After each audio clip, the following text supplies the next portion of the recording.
Dios les bendiga, hermanos. Una vez más estamos aquí continuando con este tema acerca de las falsas doctrinas, y en este video queremos hablar acerca de otra secta, de otra falsa doctrina, y debemos decir, enmarcar muy bien, aunque suene duro, pero hay que hacerlo. Es una falsa doctrina porque enseña cosas que no son bíblicas, y lo que es peor, enseña cosas que se ajustan a un tipo de Biblia que ha sido manipulada, tergiversada, para poder continuar con las creencias personales de los que formaron esta secta, y por la cual muchos de sus seguidores hoy en día continúan en ella. Así que pues es importante aclarar, hermanos, como pues siempre debe ser, es orar por estas personas con amor, enseñarles lo que realmente dice la palabra, y pedirle a Dios que nos ayude, y nos dé sabiduría a la hora de que se nos presente un momento oportuno para hablar con ellos acerca de estos temas que son muy importantes defender, son muy importantes con luchar, en el sentido de que debemos contender ardientemente por nuestra fe, como lo dice la palabra, y no dejarnos cautivar o cauterizar por estas herejías que no vienen de la Biblia, que hacen creer que vienen de la Biblia, pero que realmente no vienen de la palabra del Señor. Y bueno, la idea en el día de hoy es, como ya lo habíamos dicho, hablar de los testigos de Jehová, pero antes de hablar qué es lo que ellos creen y cómo nosotros por medio de la palabra podemos mostrar que no es cierto lo que ellos afirman, quisiera primero hablarles de la historia, cómo se formaron ellos. Pues obviamente la idea es que usted pueda leer todo el manual, toda la guía que le estamos entregando, que están debajo de los comentarios, que están en los comentarios, perdón. Y bueno, la idea es resumirlo en esta clase para que usted pueda entender y podamos avanzar de forma más clara y más precisa. Entonces, hay que entender de que los testigos de Jehová, usted habla con un testigo de Jehová, y ellos normalmente dicen de que los testigos de Jehová nacieron desde Abel, desde Abel, luego de Abraham, y así sucesivamente. O sea, ellos dicen que el origen de los testigos de Jehová nació en Abel, o sea, desde el Génesis. Pero realmente no es así. Realmente la historia de los testigos de Jehová nació en la década bueno, más que en la década de los 80, en el siglo XVIII aproximadamente, o en la octava década del siglo XIX, perdón, en la octava década del siglo XIX, que estamos hablando más o menos en los años 1900, sí, 1900 y algo, más o menos, 1800 y algo, perdón, los años 1800 y algo, que es más o menos la década del siglo XIX. Entonces, ¿quiénes fueron los precursores, o quiénes fueron los que originaron esta secta que ya hoy tiene bastantes seguidores? Fueron estos dos hombres. Aquí los tenemos ya subrayados, fue Russell y Rutherford. Pero pues centrarme más que todo en los apellidos. Estos fueron los dos hombres que crearon esta secta. El primer hombre en nacer, por así decirlo, o el primer hombre que inició esta secta, fue un hombre llamado Carlos Russell, que fue el primero que acabé de mencionar.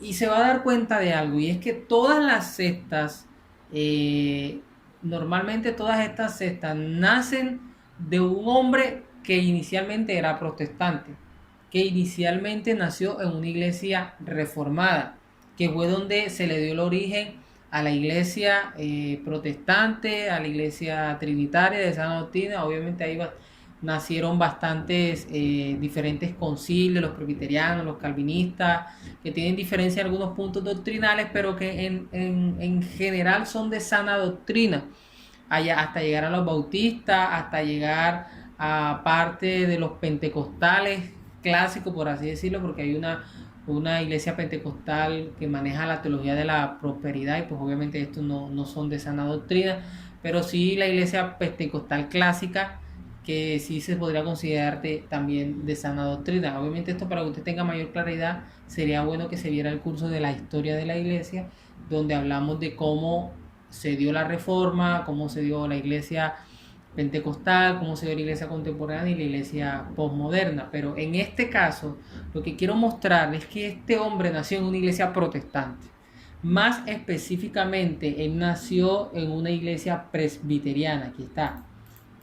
Él nace en una iglesia presbiteriana, y lo que hay que resaltar de este hombre, Carlos Russell, es que este era un hombre que le gustaba estudiar la Biblia, le gustaba leer la Biblia, pero más enfáticamente, él no estaba dedicado a toda la Biblia, sino a una parte en específico. ¿Y cuál era esa parte en específico que a él más le gustaba estudiar? Era esta, la doctrina de la segunda venida de Cristo. Entonces esa era la parte que a él más le gustaba estudiar, esa era la parte que a él más le interesaba en su estudio bíblico. Pero hubo algo, y es que él no pudo soportar la doctrina del infierno. O sea, a él esto le parecía algo insólito. Y ya aquí podemos ver la característica inicial de un falso profeta, el cual puede crear una falsa doctrina.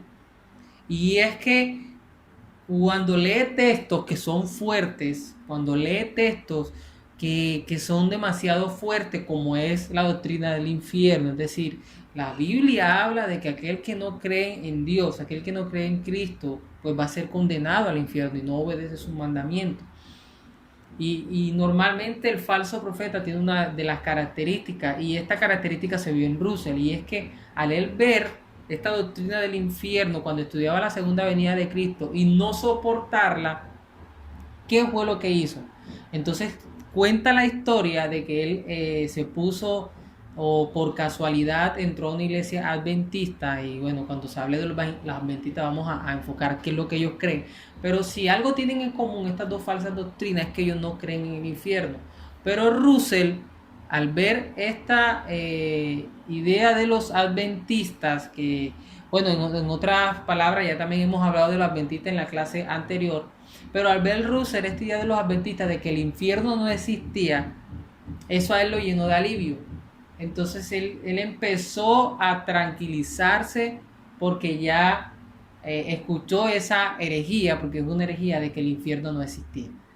Entonces mire cómo empiezan a hacer la falsa herejía.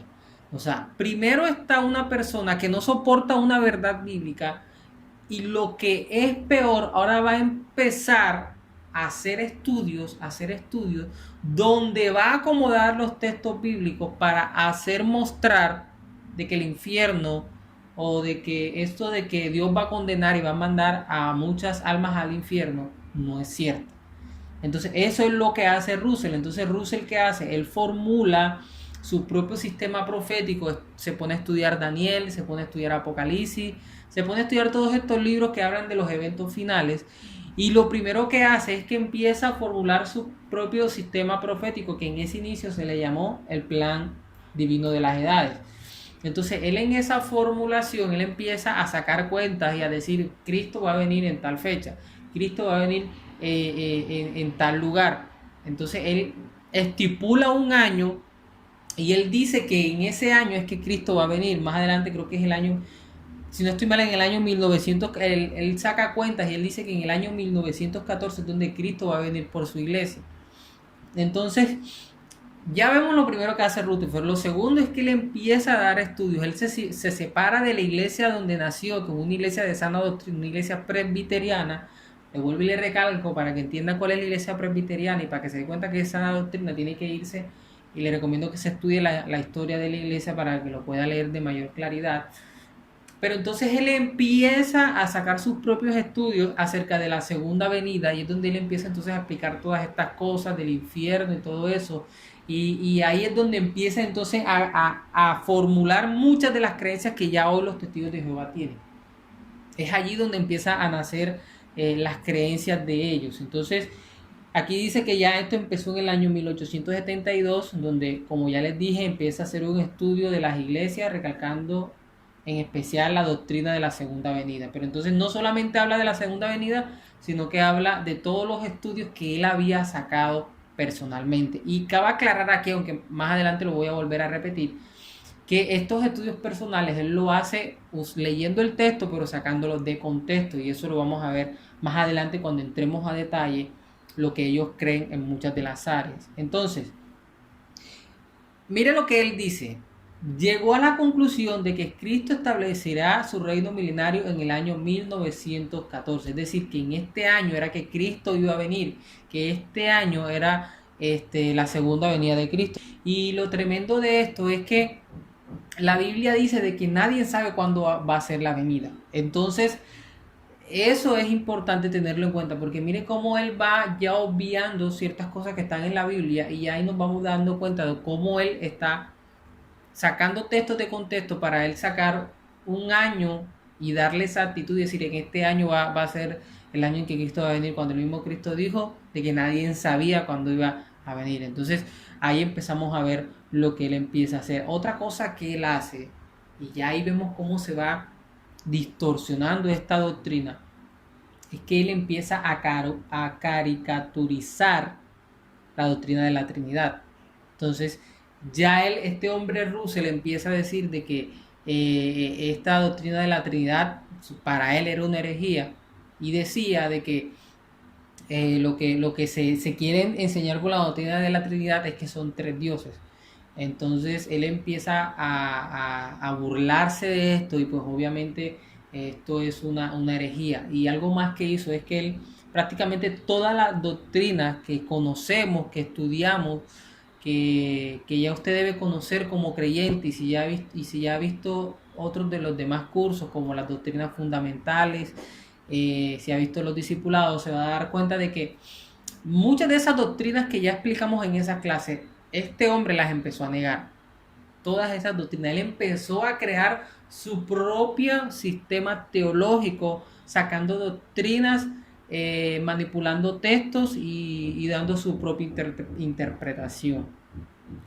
En el año 1879, entonces ahí donde empieza él a publicar la revista que hoy se le conoce como Atalaya. Anteriormente se la llamaba la Atalaya de Sion y el Heraldo de la Presencia de Cristo, así se le llamaba antes, pero fue en este año donde él empieza ya a publicar la revista con todo este conocimiento doctrinal que ya él empezó a crear, que ya les he mencionado algunos.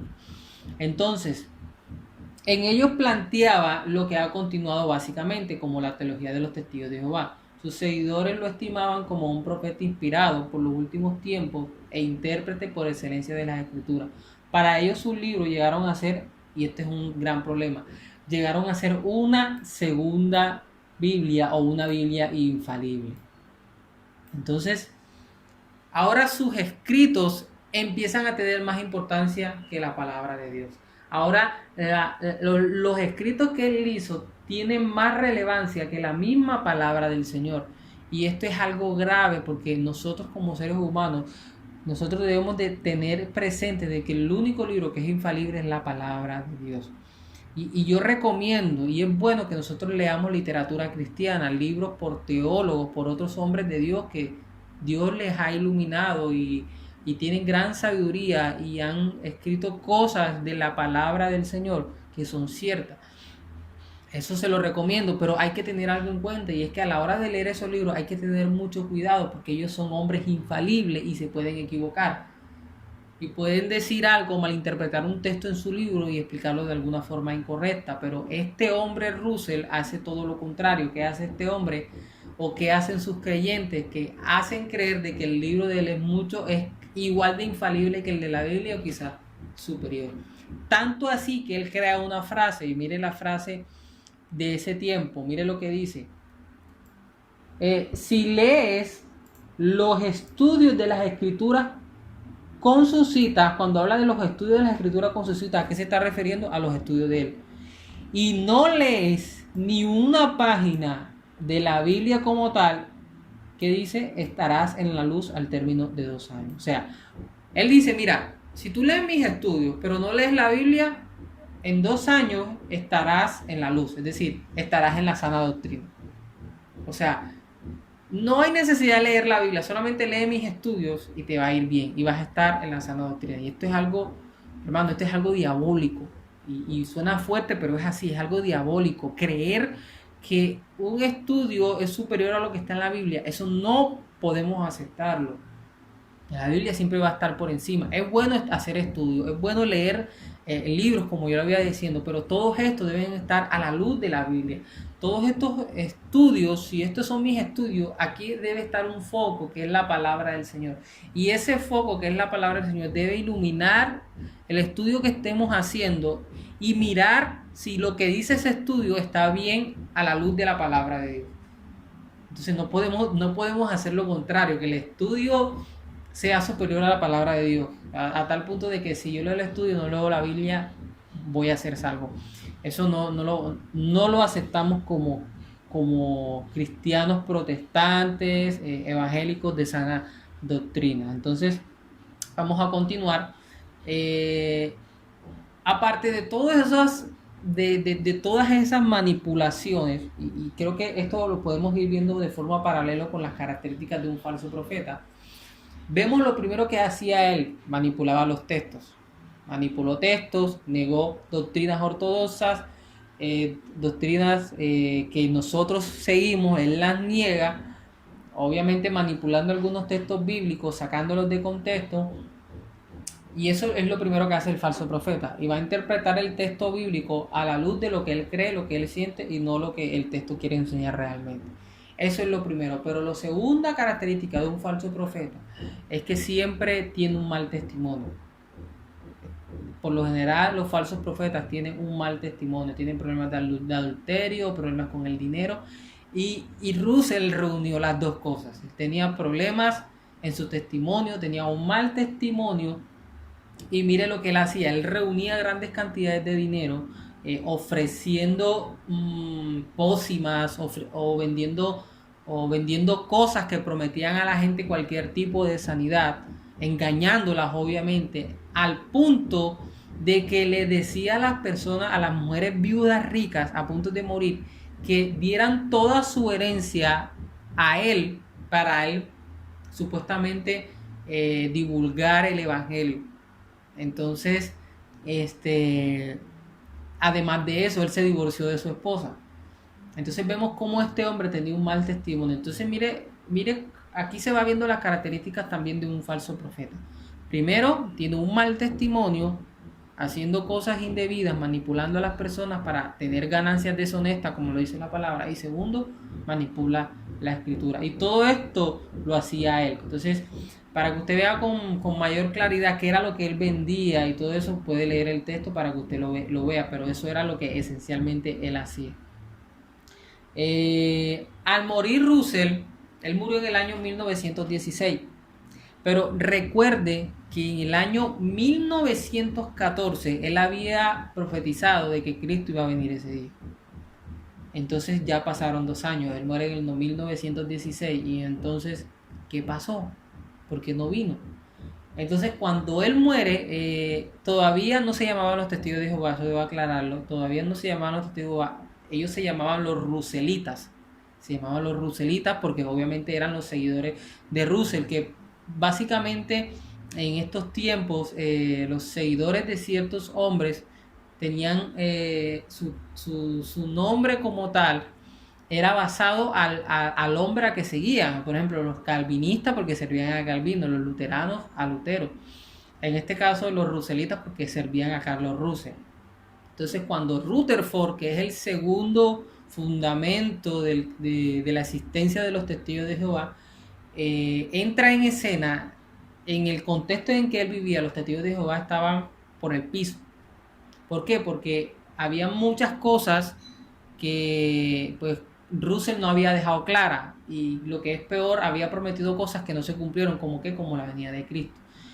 Rutherford era un abogado, y lo que Rutherford hace es ya empezar a organizar lo que Russell había hecho antes y a solucionar muchas de las cosas que habían quedado mal en la época de Russell. Entonces, lo primero que él hace es manipular a las personas y a buscar la forma de hacerles creer de que Cristo realmente sí vino en el 1914. Entonces él empezó a decir, mira, lo que pasa es que Cristo vino en el año de 1914, pero de forma invisible.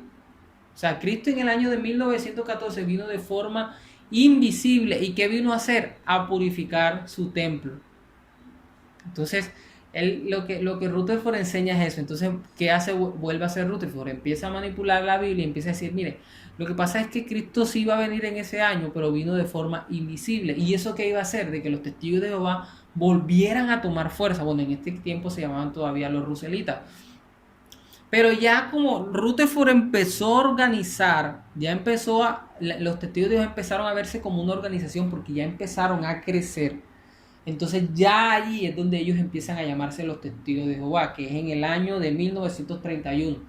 Ya el nombre testigos de Jehová empieza a verse desde ese año. Entonces ellos empiezan ahí ya oficialmente a llamarse los testigos de Jehová. Y con ese problema que ya había subsanado, pues obviamente los testigos de Jehová volvieron a esperanzarse, o los seguidores ahora de Rutherford volvieron a esperanzarse porque ya él les había dicho de que Cristo realmente sí vino en el año 1914. Ahora, había otro problema, y es que Carlos Russell había dicho de que solamente eran 144.000 escogidos. Entonces ya para el tiempo de Rutherford ya había más de 144.000. Entonces, ¿qué dirían los testigos de Jehová? Bueno, entonces, si ya hay 144.000 o ya hay más de 144.000 testigos de Jehová que ya han sido salvos, que ya Dios los escogió como lo enseñó Russell, ¿y qué hay de los demás? Si los testigos de Jehová son más de 144.000 y pues a nuestra época hay muchísimos más. Entonces Rutherford empezó a crear otra idea. ¿Y qué empezó a decir él? Bueno, lo que sucede es que hay dos grupos. Hay un grupo que va a ir al cielo y hay un grupo que se va a quedar aquí en la tierra. El grupo que va a ir al cielo son los 144.000 y el resto de los testigos de Jehová son los que se van a quedar en la tierra. Entonces él empieza a ponerle nombres a estos dos grupos. Entonces vamos a mirar cuál era el nombre que él había colocado. Cuando los testigos de Jehová cansaron más, bueno, ya esto lo había dicho, la cual quedará en la tierra endeudada, mientras que solo los de la manada pequeña, si es que él le llama, solo los de la manada pequeña serán resucitados con cuerpos celestiales, y los de la gran multitud, es decir, están los de la manada pequeña, que son ¿qué? Los 144.000, y la gran multitud, que son ¿cuáles? Los que se van a quedar en la tierra.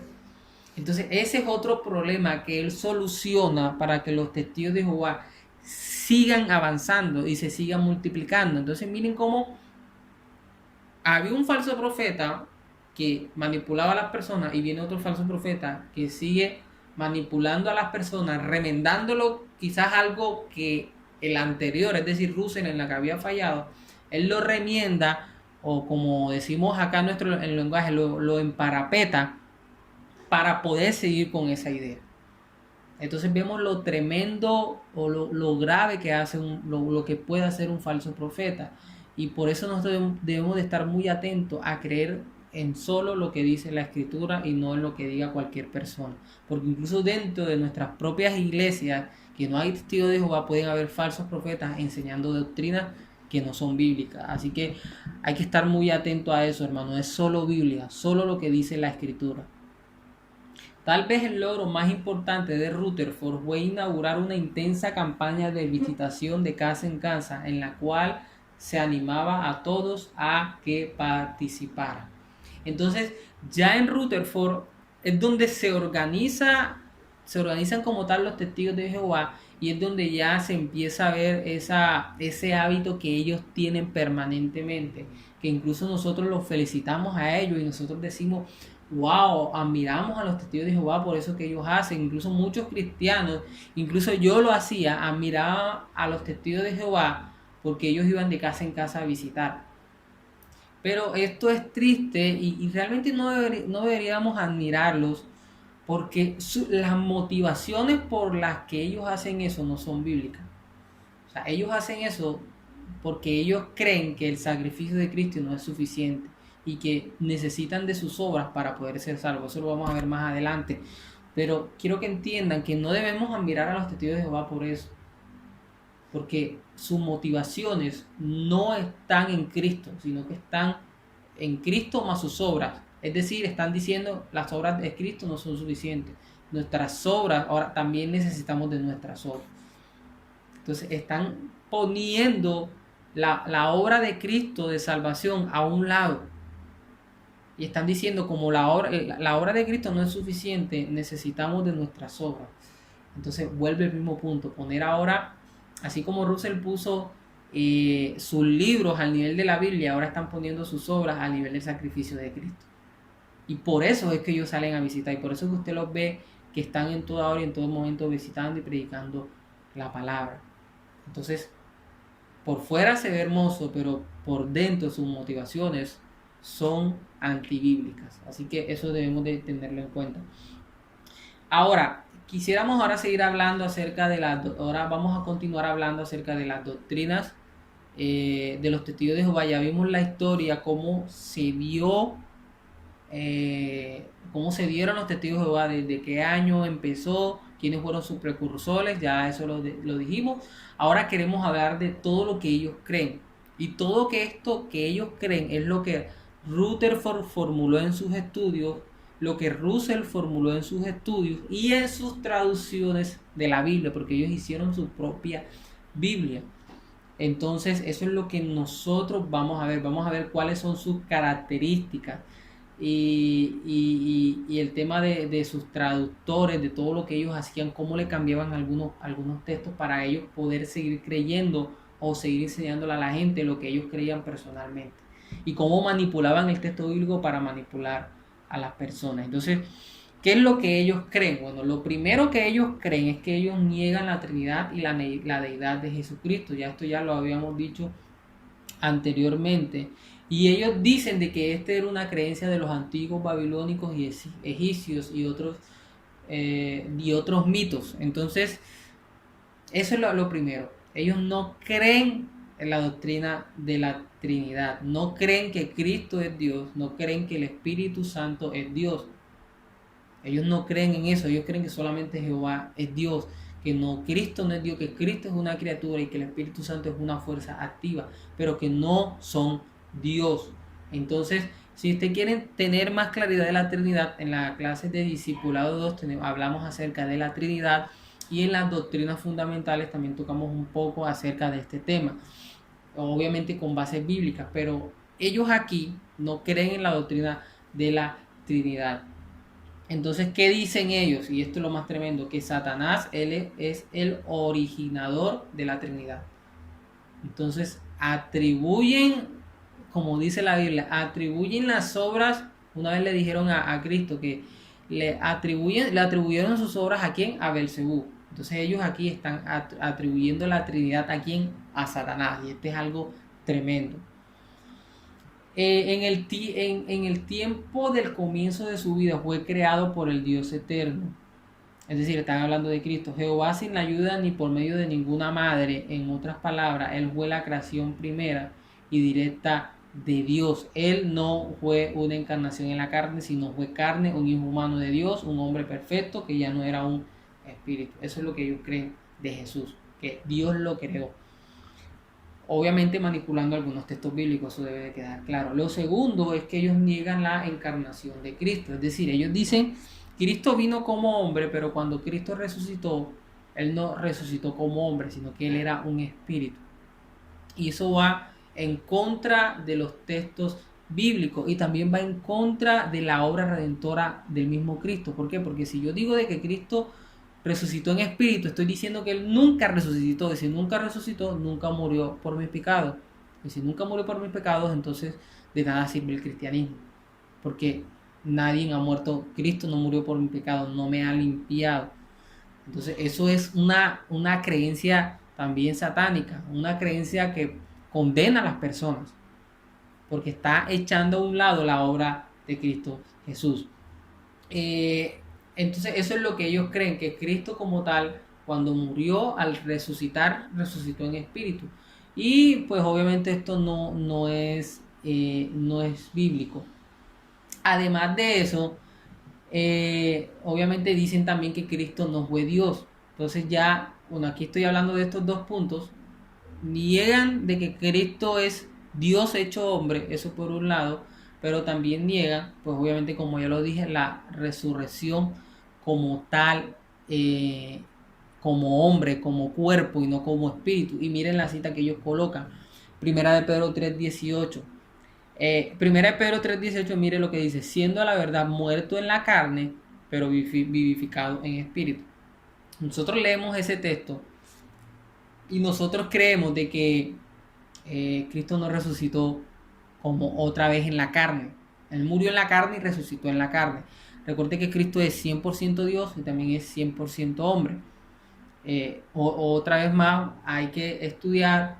Tenemos un curso acerca de las doctrinas fundamentales, las clases de discipulado, donde puede ver esto con mayor claridad. Pero aquí lo que quiero resaltar es que ellos toman ese texto, lo sacan de contexto para decir que Cristo resucitó en espíritu. Y pues obviamente eso no es cierto y más adelante vamos a ver por qué no lo es. Pero lo que quiero que quede claro es que no creen en la encarnación de Jesucristo, es decir, que Cristo es simplemente un ser humano perfecto, pero que no es Dios, como ya lo habíamos dicho. Mire lo que dice aquí, cuando Jesús estuvo en la carne, fue un ser humano perfecto y desde su resurrección es un ser espiritual. Experimentó por 2 veces cambios de su naturaleza, dejó una naturaleza para tomar la otra. Entonces no creen que es Dios. Y pues en segundo, no creen que al resucitar resucitó en carne, sino que resucitó en espíritu. Eso tampoco lo podemos aceptar. Ahora, ellos tienen un problema y es cómo entonces de cómo argumentar acerca de que la tumba estaba vacía. Es decir, si Cristo resucitó en espíritu, el cuerpo de Cristo debió seguir estando ahí en la tumba, porque resucitó en espíritu. Pero la Biblia nos muestra claramente de que que la tumba estaba vacía. Entonces, si Cristo resucitó en espíritu, ¿por qué la tumba estaba vacía? Debería estar el cuerpo de Cristo allí todavía, pero realmente ellos manipulan el texto y toman un texto en Hechos 2:27. Quiero leerlo para que vean cómo manipulan este texto para hacer creer de que lo que hizo Dios fue que desapareció el cuerpo. Entonces leen Hechos 2:27 y 31. Mira, aquí lo tengo, Hechos 2:27 y 31, y miren lo que dice. Porque no dejarás mi alma en el Hades, ni permitirás que tu santo vea corrupción. Y luego el 31 dice, viéndolo antes, habló de la resurrección de Cristo, que su alma no fue dejada en el Hades, ni su carne vio corrupción. Entonces, ¿qué dicen ellos con estos dos textos? Que miren que lo que hizo Dios fue que cogió el cuerpo de Jesús y lo desapareció. Y hay que entender que ellos, la palabra alma tiene un significado diferente al que nosotros tenemos, que más adelante lo vamos a ver. Y por eso es que no creen o creen que Dios lo que hizo fue que desapareció el cuerpo. Pues obviamente eso la Biblia no lo dice. Enseñan que la salvación es principalmente por obra, y esto es grave. Esto es lo que al cristianismo se le diferencia de las demás religiones. Todas las religiones creen que yo necesito de las obras para poder ser salvo. La única religión que cree que no es por nuestras obras, sino por la obra que hizo Cristo, es el cristianismo. Es la única religión, no hay otra. Todas las demás creen que necesitamos hacer buenas obras. ¿Qué cree el cristianismo? ¿Qué creemos los protestantes? Que pues obviamente las obras o nuestras obras son un fruto de nuestra salvación, pero no es el medio para ser salvo. Y ahí es una gran diferencia y es lo que nos diferencia de las demás creencias o doctrinas, sectas, como lo queramos llamar.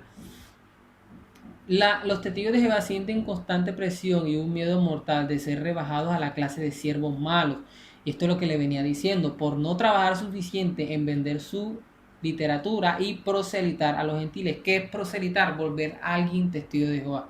Eso es lo que se le conoce como, en el contexto pues, es volver a una persona que no es testigo de Jehová, volverla testigo de Jehová. ¿Y cómo la vuelven testigo de Jehová? Pues que haga lo que ellos hagan, que sigan sus prácticas. Eso es proselitar.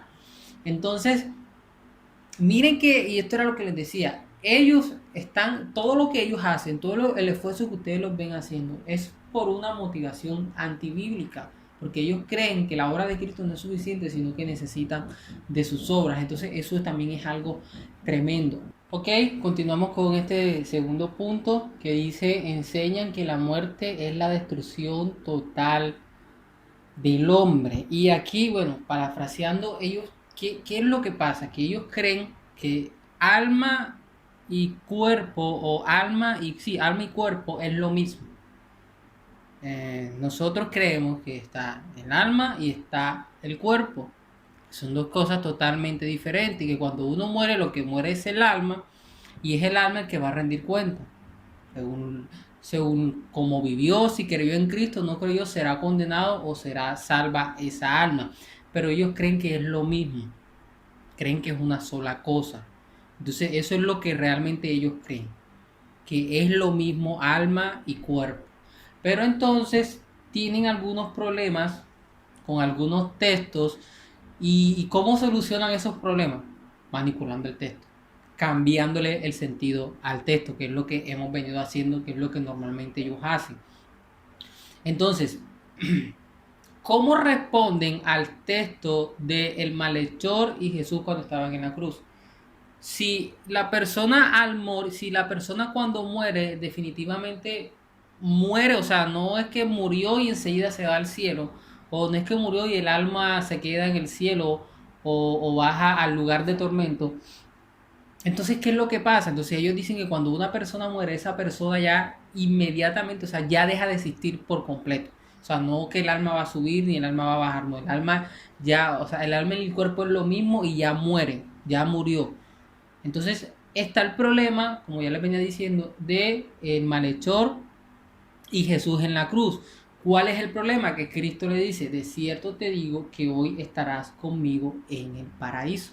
Entonces, si Cristo le está diciendo que Él va a estar con Él en el paraíso, entonces ¿por qué ellos dicen que cuando una persona muere ya no existe más, ya deja de existir? Entonces, ¿qué pasa ahí? ¿Se equivocó Cristo al decir eso? Bueno, entonces ellos lo que hacen es que toman ese texto y lo manipulan. Y miren cómo ellos lo malinterpretan en su nueva Biblia. Recuerden que ellos hacen una traducción, la traducción se va a llamar así: traducción del Nuevo Mundo. Esa es la traducción de la Biblia de ellos. Ellos no tienen más versiones. Y esa traducción es donde hay textos, muchos textos bíblicos que están manipulados, como ese. Entonces, ¿qué pasa? Que ellos miren cómo lo malinterpretan o lo traducen. Verdaderamente te digo hoy, y ponen, y esto, aunque usted no lo crea, esto le cambia inmediatamente el sentido a lo que dice el texto, estos dos puntos. Verdaderamente te digo hoy, estarás conmigo en el paraíso. ¿Qué dice la versión Reina Valera o qué dice cualquier otra versión, nueva versión internacional, traducción viviente? De cierto te digo que estarás conmigo en el paraíso. No hay pausa, no hay pausa. El texto va corrido, la frase que da Cristo va corrida, pero con esta pausa que ellos hacen aquí de colocar los dos puntos, inmediatamente le están cambiando el sentido a la idea. Entonces, en el sentido inicial, cuando Cristo les dice, de cierto te digo que hoy estarás conmigo en el paraíso, Cristo está diciendo: mira, tu cuerpo va a morir, pero tu alma va a ser salva. Eso es lo que Cristo le está diciendo. Pero como ellos no creen que el cuerpo y el alma es diferente, sino que la persona al morir inmediatamente ya queda muerta, y si es salva, el día en que Cristo venga, por así decirlo, ellos van a resucitar. Eso es lo que ellos creen, y necesito explicar esto para que me puedan entender cómo es que ellos interpretan estos textos. Entonces, la persona muere, cuerpo y alma es lo mismo para ellos. Entonces, al morir, esa persona ya muere, o sea, la alma no baja, la alma ya murió, ya no existe. Entonces, cuando Cristo venga otra vez, es que Él va a resucitar esa alma. Entonces, con base a esa creencia que ellos tienen, es que ellos acomodan el texto. Entonces, verdaderamente te digo hoy, dos puntos, pausa, estarás conmigo en el paraíso. ¿Qué es lo que están intentando decir al cambiar esa frase o al poner esa pausa? Que el día en que en que Cristo lo resucite, es que va a estar en él en el paraíso. Es decir, que en ese momento en la cruz, cuando el malhechor murió, ya está muerto. Es decir, hasta este momento que hemos grabado esta clase, él está muerto, o sea, su alma no existe. Pero el día que Cristo venga y lo resucite, él va a estar en el paraíso. Entonces mire la diferencia que hay. Ahora, esta interpretación es incorrecta porque no tiene sentido con el resto de la Biblia. ¿Usted se acuerda lo que dijo Pablo? Que para mí el vivir es Cristo, pero el morir es ganancia. Es decir, si al morir no hay otro estado, sino que ya yo estoy muerto, ya yo no dejé de existir, entonces ¿por qué Pablo dice que el morir es ganancia? Si ya yo dejé de existir, no estoy en ningún otro estado. Entonces, esto es una mala interpretación y otra cosa, y es que en el manuscrito original esa pausa no está. Esa pausa, esos dos puntos la colocan ellos. Porque en el manuscrito original esa pausa no está y eso debe de quedar bastante claro. ¿Por qué ellos hacen esa pausa? Y la hacen simplemente para poder argumentar que él todavía está muerto hasta este momento y que el día que Cristo venga, entonces es que él va a estar en el paraíso. Cristo lo va a resucitar y va a estar en el paraíso. Pues obviamente eso no es bíblico. Ya lo que dice la Biblia en el manuscrito original es que en el momento en que él murió, su alma fue inmediatamente al paraíso o al cielo. Ya si es paraíso o cielo, ya eso ya es otro tema, pero ya es un tema no doctrinalmente condenatorio, que si uno cree una cosa o el otro cree otra, se van a condenar, se va a condenar uno y se va a salvar otro, no. Ya eso ya es otro tema que bueno, en otra clase, en otras clases que hemos dado, se van a explicar mejor, pero el punto aquí es que no es cierto y no es bíblico decir de que cuando una persona muere, muere también su alma. Eso no es cierto y eso es lo que ellos creen y que va a ser resucitada después. Eso no. Muere el cuerpo, pero su alma sí va a ser condenada o sí ha sido condenada. Si está en el lugar de tormento o está en el seno de Abraham. Eso es lo que la Biblia nos muestra de su alma, para que lo tengamos en cuenta. Otro punto, y es que ellos niegan el castigo eterno, ya eso lo hablamos, ellos niegan el castigo eterno, niegan que no hay infierno, y ellos dan las razones por las que ellos niegan el infierno. Personalmente pienso que son las razones que validan que sí existe el infierno. Entonces, eso para que quede claro. ¿Cuál es la primera razón por la que ellos niegan el infierno? Bueno, aquí nos dice que la primera razón por la que ellos niegan el infierno es que ¿qué? Carece por completo de apoyo bíblico. Y es todo lo contrario. Cristo en el Nuevo Testamento habló más del infierno que cualquier otra cosa. Entonces, sí, no es que carezca de sustento bíblico, todo lo contrario. Lo que abunda es el sustento bíblico. Eso es lo primero. Por ejemplo, la parábola del rico y Lázaro. Eso sustenta este punto de negar el castigo eterno por lo que le estaba pasando a Lázaro y al mismo tiempo sustenta la razón de en el punto anterior de que el alma y el cuerpo son la misma cosa y que cuando mueren ya no existe más nada. Porque miren que cuando murieron, el uno estaba en el seno de Abraham y el otro estaba en el lugar de tormento. Entonces vemos que esa historia del rico y Lázaro contradice sus dos creencias, del castigo eterno y de que el alma y el cuerpo es lo mismo y mueren inmediatamente. Entonces, sí hay sustento bíblico. Lo segundo, porque no es razonable, y realmente sí es razonable. O sea, es razonable que una persona por sus delitos, por matar a una persona, vaya a la cárcel. Es razonable que haya un castigo por las personas que le hagan daño a otro. Eso es razonable. ¿Por qué? Porque eso es justo. Entonces sí es razonable. Lo irrazonable es que una persona mate a alguien, viole a alguien y siga caminando normal en su vida como si nada. Eso sí es irrazonable. Entonces no es que no sea razonable, es lo más razonable que si hay un castigo eterno. Lo tercero que ellos dicen es porque es contradictorio al amor de Dios y es todo lo contrario. El castigo eterno muestra el amor de Dios. ¿Cómo así? Imagínese que usted tiene un hijo, una hija, y a esa hija suya o a ese hijo suyo lo violan. Usted por amor a su hijo, usted va a querer que se haga justicia. Si usted no amara a esa persona, si usted no amara a ese hijo suyo que lo violaron, a usted le daría igual. Pero por el amor que usted siente a ese niño, por el amor que usted siente a esa persona, usted va a querer que el que lo hizo pague por lo que hizo. Entonces sí es razonable que existe el castigo eterno que está condenando a aquellos que están crucificando a Cristo, a aquellos que no creen en Cristo, que niegan a Cristo y que quieren vivir conforme a sus pecados. Entonces sí es razonable. Y no es que no sea contrario al amor de Dios, al contrario, muestra el amor de Dios.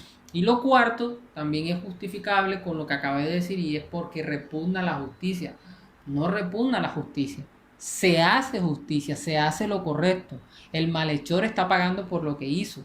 El ratero, el ladrón, el asesino, cuando va a la cárcel, está pagando por lo que hizo. De la misma forma, todo aquel que niega a Cristo, todo aquel que no cree en Cristo, todo aquel que no cree en su palabra, que no adora a su creador y quiere seguir de forma egoísta buscando sus placeres personales, pues obviamente si no se arrepiente va a ser condenado y es justo eso. ¿Por qué? Porque no decidió obedecer a su creador. Entonces sí es justo. Entonces por eso les decía, las 4 razones por las que ellos niegan el castigo eterno personalmente son 4 razones que van a favor del castigo eterno. Es decir, el infierno. Continuamos entonces. Creen que los hombres que no hayan escuchado el Evangelio del Reino en esta vida tendrán la oportunidad de ser salvos durante el milenio. Y esto tampoco es bíblico. Y más adelante vamos a ver el sustento bíblico, que el único lugar donde uno puede ser salvo es mientras estemos con vida. Después que Cristo venga, ya más nadie va a tener oportunidad. Es en este momento en vida en donde vamos a tener la oportunidad para poder arrepentirnos de nuestros pecados. No es después, no es después de la muerte, es ahora. Entonces, más adelante vamos a ver algunas citas bíblicas de eso, que no es algo que yo estoy diciendo, sino que es algo que está en la palabra del Señor. Entonces, vamos ahora al punto 8 y el punto 9 de las creencias que ellos tienen, y es que enseñan que solamente los testigos de Jehová constituyen el pueblo de Dios, los demás son seguidores del diablo. Bueno, eso es algo subjetivo. Cualquier persona puede decir que yo soy hijo de Dios, pero no es lo que yo diga, lo que yo piense, es lo que diga la palabra de Dios, quiénes son los hijos de Dios. ¿Y quiénes son los hijos de Dios? Los que creen en Cristo, los que creen en sus palabras, los que creen en sus mandamientos y los que se rinden a Él. Entonces, no podemos decir que los testigos de Jehová constituyen el pueblo de Dios porque estamos viendo que en su doctrina no están siguiendo los mandatos que debería tener el pueblo de Dios que están en la palabra del Señor. Consideran que es pecado saludar la bandera de su respectivo país, servir en las Fuerzas Armadas o recibir transfusiones de sangre. Ellos consideran de que cuando una persona sirve a su país o saluda la bandera, están adorando a eso. Y pues obviamente nosotros no lo hacemos en adoración a eso, lo hacemos en respeto a eso, no en adoración, pero ellos creen que estamos adorando. Entonces, no hay, en eso sí no hay sustento bíblico en eso que ellos creen. Y lo de la transfusión de sangre es porque ellos, y bueno, si es algo bíblico, la sangre representa la vida. Entonces, ellos dicen que, por así decirlo, el alma está en la sangre o algo así. Entonces, por esa razón, cuando uno transfiere sangre, uno le está transfiriendo la vida a esa otra persona. Y por esa razón ellos no transfieren sangre. Si una persona se está muriendo, puede ser muy familiar de él, dejan que se muera. Si necesita sangre, dejan que se muera. Entonces, eso hay que tenerlo bastante en cuenta porque eso tampoco es bíblico. Al contrario, si la sangre representa la vida, yo debería darle vida a esa otra persona que la está necesitando y no negársela. Entonces, es como una contradicción. Ellos creen que en la sangre está la vida, pero cuando una otra persona está necesitando de sangre para poder vivir, no se la quieren dar. Pero sin la sangre está la vida. Entonces como que se contradicen. Entonces nosotros creemos todo lo contrario. Creemos que en la sangre hay vida, porque eso es lo que dice la Biblia, que la sangre representa la vida. Y por esa misma razón, cuando una persona la necesita, queremos darla. No hay un mandato bíblico que nos prohíba no hacerlo. Y eso debe de quedar claro y dejarnos con la conciencia tranquila en ese punto. Al negarse a votar en las elecciones, servir en puestos policías o en las Fuerzas Armadas, Es la consecuencia de atribuir los gobiernos de este mundo a la actividad y dominio de demonios. Esto no es cierto porque la misma palabra de Dios nos dice de que nosotros debemos obedecer a nuestros gobernantes porque es el Señor que los ha puesto. Entonces, no puede ser así. Obviamente que en su forma de vivir, si esto, en su forma individual de vivir están desagradando a Dios, bueno, allá ellos con Dios. Pero si lo que ellos mandan hacer no va en contra de ningún mandamiento moral, claro que lo podemos hacer y lo debemos obedecer. Si podemos votar, ¿por qué? Porque eso no está quitando en nosotros o no está haciendo que pequemos en fornicación, adulterio ni nada de eso. Entonces, si un gobernante nos manda a hacer algo que no afecte nuestra vida moral, la Biblia dice, obedezcan, porque Dios los puso allí. Entonces, eso hay que tenerlo claro. Eh, quiero que ahora quiero que sigamos. Entonces, presentan profecías que no se cumplen. Y algunas son, bueno, hay muchas profecías que ellos presentan que nunca se han cumplido. Esa es otra de las creencias que ellas tienen. Aquí hay varias profecías. Vieron una en el 89, una en el 1917, otra en el 1918, otra en el 1916. Miren todas las profecías que dieron y ninguna se cumplió. Además de eso hablaron de la aniquilación de la Iglesia Católica, hablaron de la destrucción de los poderes políticos, hablaron del comienzo del milenio en la tierra y ninguna se ha cumplido. Y esas también hacen parte de sus creencias. Ellos creen en cosas que van a ocurrir, pero no muchas, ninguna de esas sucedió. Entonces eso es lo que debemos de tener en cuenta. Ahora viene una parte importante y es por qué entonces nosotros no somos testigos de Jehová. ¿Por qué nosotros no somos o no creemos lo que ellos creen? Entonces, en primer lugar, nosotros no somos testigos de Jehová porque primero nosotros creemos en la deidad de Jesucristo. Nosotros creemos que Jesús es Dios. Eso sí lo creemos nosotros. Y hay unos textos bíblicos que lo muestran. Colosenses 1:15 y Colosenses 1:18, que ellos también lo malinterpretan, realmente no muestra que Jesús no es Dios, sino que Jesús sí es Dios. Y mire por qué. El primer ser engendrado por Dios, no obstante que el contexto indica que primogénito significa también el que tiene la preeminencia. Quiero que leamos ese texto de Primera de Colosenses. Mire lo que dice Colosenses 1:18. Y Él es la cabeza del cuerpo de la iglesia, él que es el principio, el primogénito de entre los muertos, para que en todo tenga la preeminencia. Entonces los testigos de Jehová dicen que cuando aquí se habla de que Cristo es el primogénito, cuando aquí se habla de que Cristo es el primogénito, significa de que Él fue el primer ser creado. Pero la palabra primogénito en su original, en el griego en el que se escribió ese texto, la palabra primogénito no significa que es el primer creado, sino que significa monogenes. Y monogenes es que es el único en su especie. O sea, es diferente a los demás. Entonces, si es diferente a los demás, no puede ser una criatura, porque todas las criaturas serían un tipo de especie.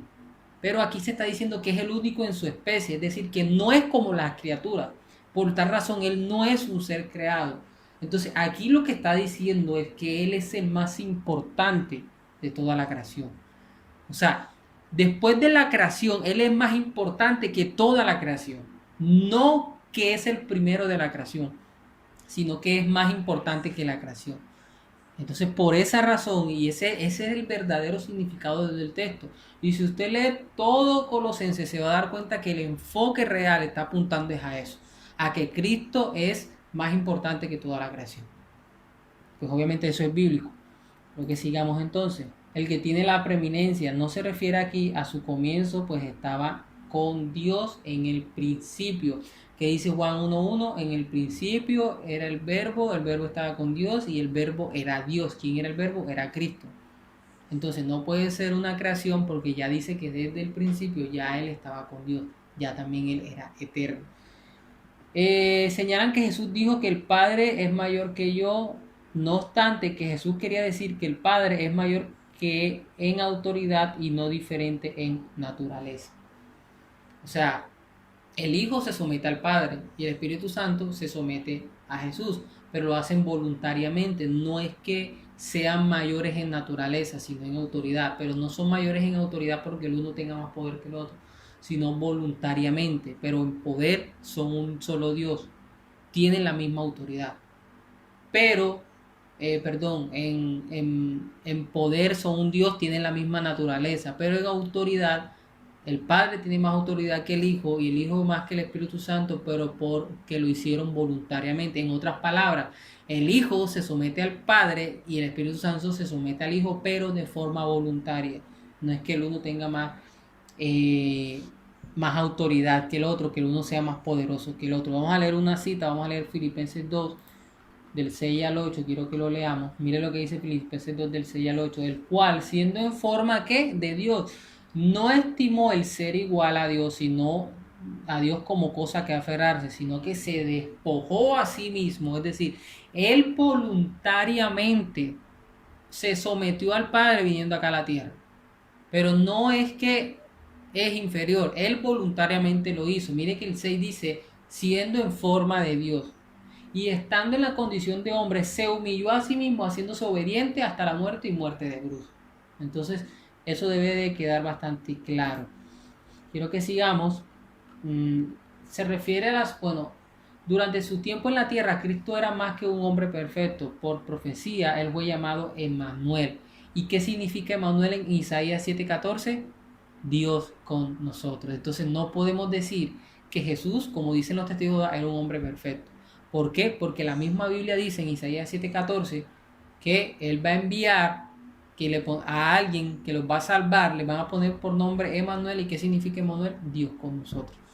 Entonces no podemos decir que es un hombre perfecto, porque la Biblia claramente dice que es Dios con nosotros. Ya eso, bueno, espero que haya quedado claro. Segundo punto, ¿por qué no somos testigos de Jehová? Porque creemos que Jesucristo resucitó corporalmente de los muertos y que no resucitó en espíritu. Y este era un punto al que quería llegar, porque después que Cristo resucita, Él muestra condiciones de haber resucitado como hombre. Cuando nosotros leemos Lucas, por ejemplo, en Lucas, mire lo que Cristo dice: mirad mis manos, mirad mis pies, que yo mismo soy. Palpad y ved, porque un espíritu no tiene carne y huesos como ves que yo tengo. El mismo Cristo está diciendo: yo no resucité en espíritu, porque un espíritu no tiene carne y huesos y yo sí lo tengo. Y eso lo dijo después de haber resucitado, cuando se le apareció a los apóstoles. Entonces vemos que Cristo sí resucitó en carne. Y además de eso, también hay otros textos en Lucas, se lo recomiendo después. Del capítulo 24 en adelante, Lucas se puede dar cuenta que hay textos donde la Biblia dice que Jesús tuvo hambre. ¿Cómo un espíritu va a tener hambre? Un espíritu no tiene hambre. Y la Biblia dice que sí tuvo hambre. Entonces Cristo también resucitó como con un cuerpo otra vez. Entonces, para que lo tengamos en cuenta. Ahora, ¿qué significa la palabra vivificado en espíritu? Que fue la que leímos en Primera de Pedro, por la que ellos se argumentan, que ellos dicen que en Primera de Pedro, que Cristo murió en la carne, pero fue vivificado en el espíritu. ¿Qué significa eso? Porque en Lucas está diciendo que él resucitó como hombre, pero Pedro está diciendo que fue vivificado en el espíritu. Entonces, vamos a leerlo. Mira lo que dice: los testigos de Jehová lo sacan de contexto. Parece que se refiere al tiempo entre la muerte de Jesús y la resurrección. Es decir, cuando Pedro habla de los de vivificado en el Espíritu, se está refiriendo a los 3 días en que Cristo bajó al Hades. ¿Para qué? Para vencer a la muerte. Donde llegó y mostró su victoria. Hay un texto bíblico donde dice que él anunció su victoria allá en el Hades. Entonces eso es para que lo tengamos bastante en cuenta. En tal caso, ¿existía su espíritu después de su muerte? Sino que fue vivificado. Es decir, no está mal y no es contradictorio que la Biblia diga de que fue vivificado en el espíritu. Porque si está vivo en cuerpo, pues obviamente está vivificado en el espíritu también. Entonces, Pedro no está contradiciendo lo que dice Lucas, sino que se pueden complementar. Cristo fue resucitado en carne, pero ¿por qué? Porque en cuerpo, perdón, pero ¿por qué? Porque en ese cuerpo estaba su espíritu. Entonces fue vivificado en espíritu, pero también en carne, no solamente en espíritu. Eso también hay que tenerlo en cuenta. Nada menos que su cuerpo, que volvió a tener vida cuando su espíritu, su personalidad volvió a su cuerpo, que fue entonces glorificado. De todos modos, su espíritu seguía existiendo, pues Jesús lo encomendó al Padre cuando murió. Y mire que eso también pues, quita la creencia de que al morir morimos inmediatamente y nuestra alma y nuestro cuerpo quedan, por así decirlo, dejan de existir inmediatamente. Porque el mismo Cristo al morir dijo, Dios mío, en tus manos encomiendo mi espíritu. Si iba a morir, ¿por qué manda a que encomendar su espíritu? Entonces vemos que sí, realmente el cuerpo y el espíritu son dos cosas diferentes, o el cuerpo y el alma son dos cosas diferentes. Ahora, otra tercera razón por la cual no creemos los testigos de Jehová, no somos testigos de Jehová. Creo que Jesucristo retornará en forma visible y no volverá en forma espiritual, invisible y secreta, como enseñan los testigos de Jehová. O sea, los testigos de Jehová no creen que Cristo va a volver de forma visible. Pero la Biblia en Apocalipsis 1.7, miren lo que dice: he aquí que vienen las nubes y todos lo verán.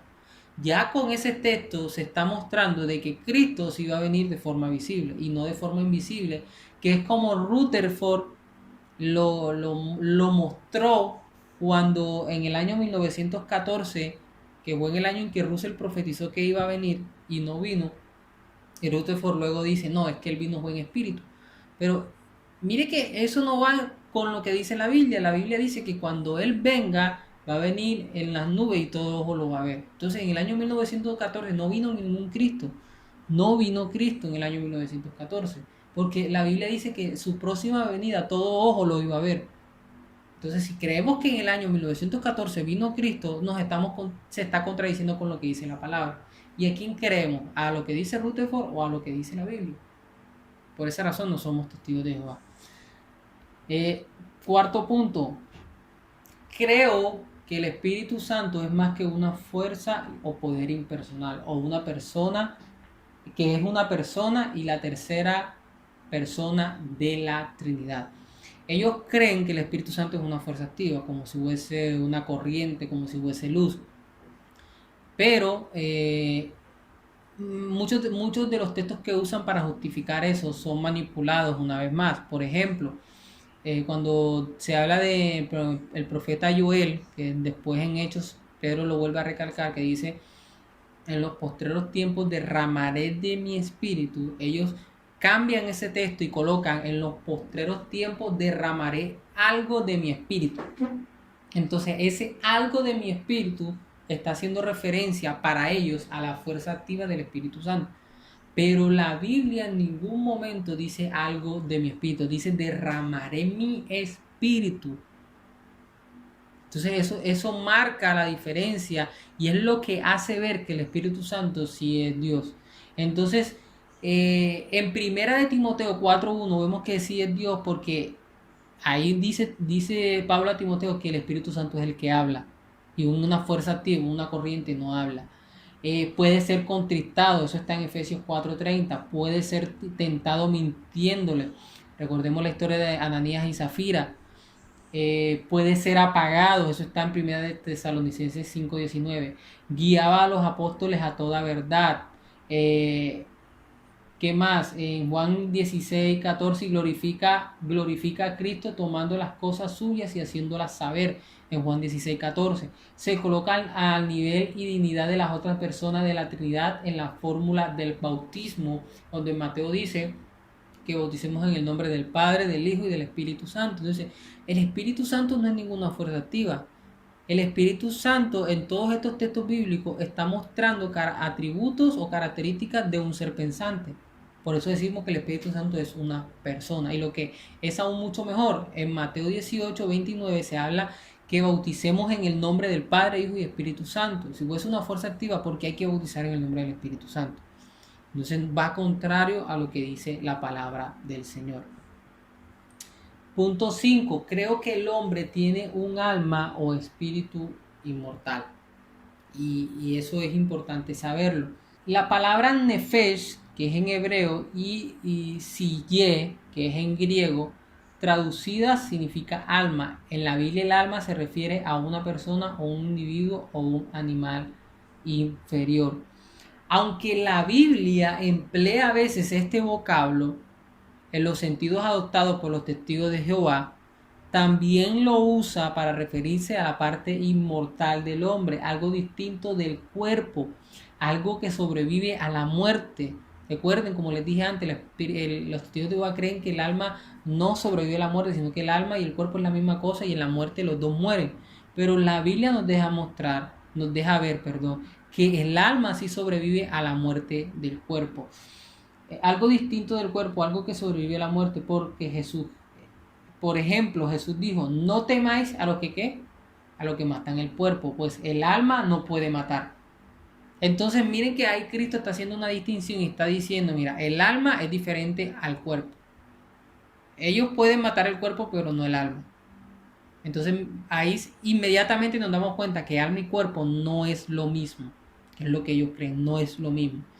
Hay una separación. El alma muere y el cuerpo, el cuerpo muere y el alma es el que va a ser condenado o va a ser salvado. Eso debe quedar bastante claro. Pues el alma no puede matar.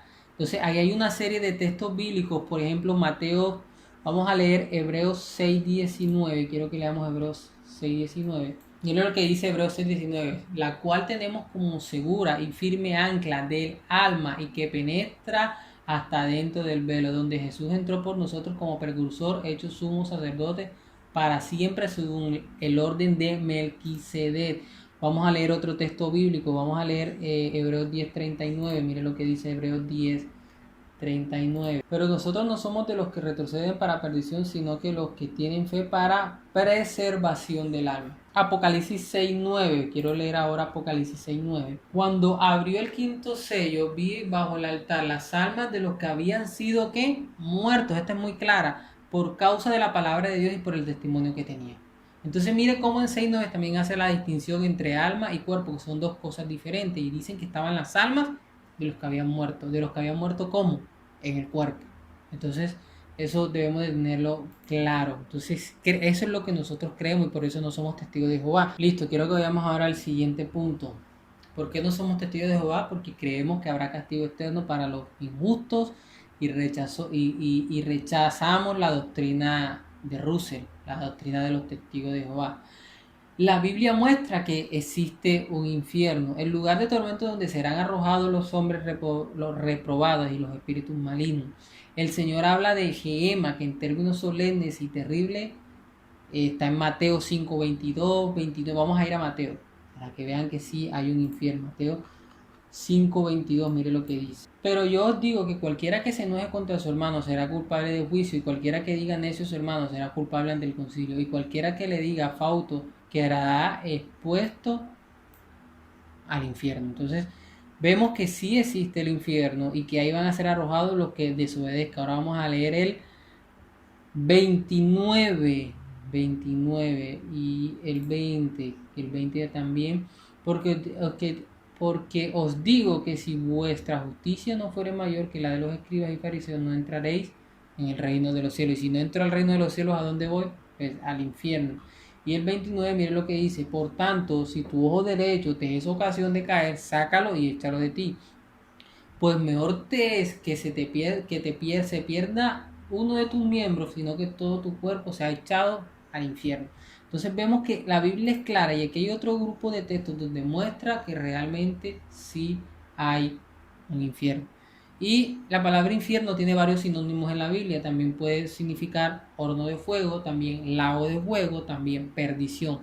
Entonces vemos que sí, verdaderamente sí hay un infierno. Sí, la Biblia sí nos muestra que sí lo hay. Bajo el gobierno de un Dios infinitamente santo, justo, sabio y amoroso, obligado por su propia naturaleza y por el cuidado que tiene del universo a expresar su aborrecimiento hacia el pecado. La existencia del infierno es una necesidad. Entonces, ese era el ejemplo que le puse del abogado con el juez, es decir, con el malhechor. O sea, por justicia, si alguien hace algo malo, lo más justo, lo más razonable es que esa persona sea castigada. Y la existencia del infierno es razonable con un Dios amoroso y justo que está haciendo pagar a los que hagan lo que Él lo que Él no mandó a hacer. Entonces eso sí es justo y sí es razonable. Los que son castigados en el infierno son criaturas libres, responsables, pecadoras, que han empleado mal el tiempo de prueba que se les ha conseguido y rechazado la gracia de Dios. Por esa razón, por rechazar la gracia de Dios, que es un pecado, o sea, yo rechazo la gracia de Dios cuando practico fornicación, adulterio, mentira, robo. Estoy rechazando la gracia de Dios y por rechazar la gracia de Dios estoy siendo condenado. Eso es lo más justo y lo más amoroso que puede hacer, porque estoy haciendo pagar el daño o lo que ha hecho una persona. Continuamos. Parece que el grado de los tormentos será medido según el grado de la culpa. Este castigo será eterno como lo será también la felicidad en el cielo. Entonces, hay algunos textos que usted puede leer para que pueda comprender con mayor claridad y tener mayor luz con citas bíblicas y no porque yo lo esté diciendo. Punto 7. Creo que la salvación es por medio de la fe en Jesucristo y esa parte de obras. Y eso, hermano, es algo que debe ser claro. No es por obra que somos salvos. Porque si decimos que somos por obra, entonces el sacrificio de Jesús no fue completo. Y estamos despreciando, estamos menospreciando el sacrificio de Cristo. El que tiene al Hijo tiene la vida.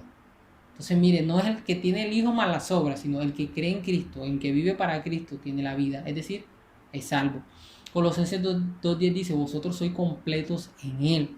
O sea, no estamos necesitando obras.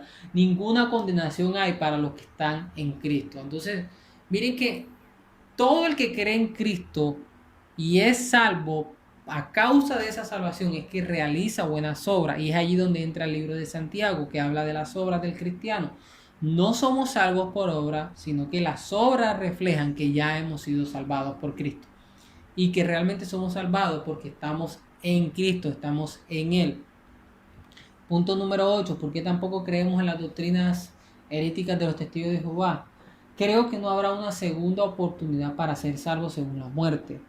Después de la muerte, perdón. Recuerden que ellos creen que después que alguien muera puede haber otra oportunidad. Y la Biblia en ninguna parte muestra eso. La Biblia en ninguna parte nos dice que después de la muerte hay una segunda oportunidad.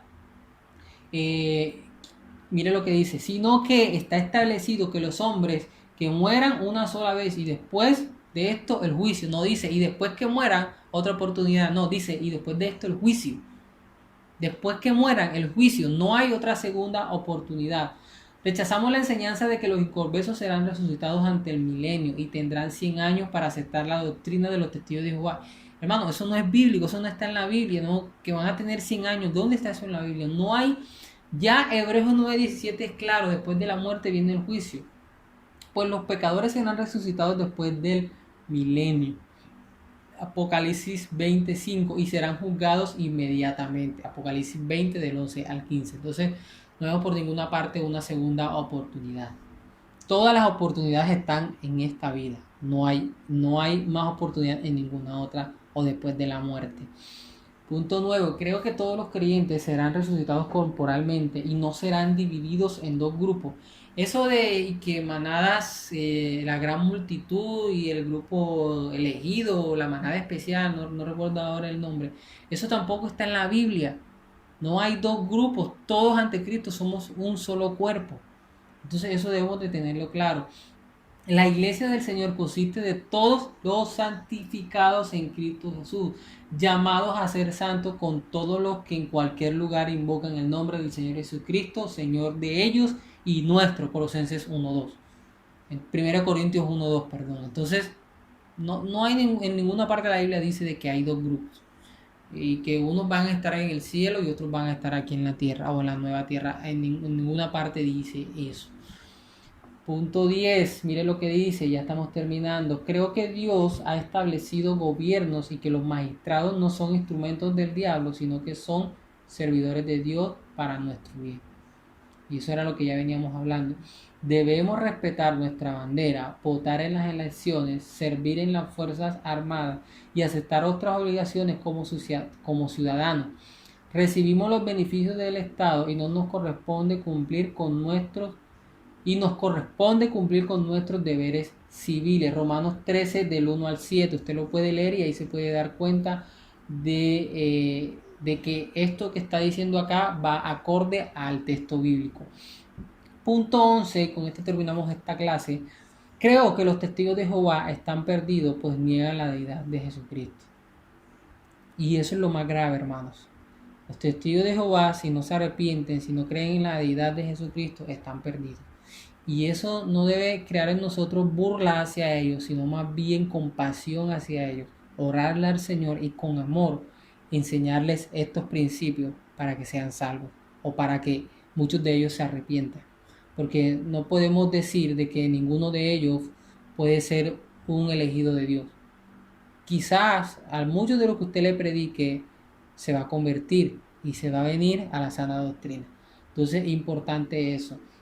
¿Y por qué creemos que se están perdidos? Porque a veces decimos, yo tengo un familiar testigo de Jehová, pero bueno, él cree en esto, yo creo en esto, en esto otro, y listo, nos respetamos y listo, pero el verdadero amor se va a reflejar cuando usted le predique la palabra.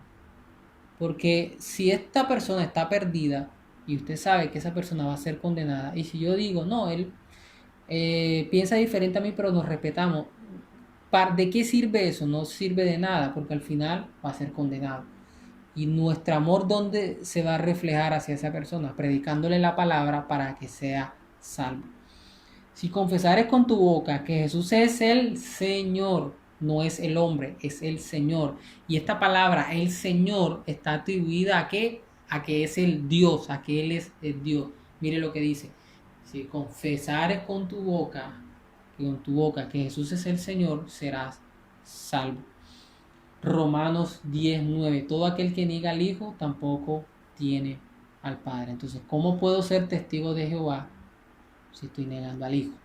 No soy testigo de Jehová, o realmente no son testigos de Jehová porque están negando al Hijo. Y si no tienen al Hijo, tampoco tienen al Padre. Entonces tenemos que orar por ellos. Y usted puede verificar esto con los textos bíblicos para que el Señor siga haciendo la obra en sus vidas. Espero que sea de gran bendición y nos vemos en la siguiente clase. Que el Señor les continúe bendiciendo.